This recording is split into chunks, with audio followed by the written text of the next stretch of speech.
বাচ্চারা কুরবানি ঈদ তো চলে গেল, আজকে আমার জন্য কে খাবার এনেছো? হুজুর আমি এনেছি, এর ভিতরে বিরিয়ানি, কাবাব আরো অনেক কিছু আছে। আমার বাবা তো প্রত্যেক বছরে 4টি করে ছাগল কুরবানি দেয়। মাশাআল্লাহ, তাহলে আগামীকাল আমার জন্য কে খাবার নিয়ে আসবে? জুনাইদ, তুমি নিয়ে আসবে, ঠিক আছে? জি উস্তাদ। হুজুর আসসালামু আলাইকুম। ওয়ালাইকুম আসসালাম। আরে জুনাইদ কোথায়? হুজুর কালকে ওকে খাবার আনতে বলেছেন, ও কি আর আসে? হুজুর আসসালামু আলাইকুম। ওয়ালাইকুম আসসালাম। এই নেন আপনার খেজুরি। হুজুর আমার বাবা তো গরিব, সেই জন্য প্রত্যেক বছর কুরবানি দিতে পারেন না। তারজিদ, তোমার বাবা এবার কয়টা কুরবানি দিয়েছে?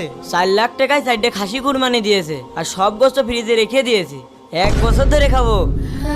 শোনো বাবা, তোমাদেরকে একটা কথা বলি। আল্লাহ তাআলা বলেছেন কুরবানি গোশত নিজে খাও এবং সকলের মাঝে বিলিয়ে দাও। 4 লাখ টাকার কুরবানি দিয়ে যদি তোমার প্রতিবেশী গোশত না পায়, তাহলে তোমার কুরবানি কবুল হবে না। হুজুর আমি বুঝতে পেরেছি, আজকে আমি বাবাকে সবকিছু বলবো।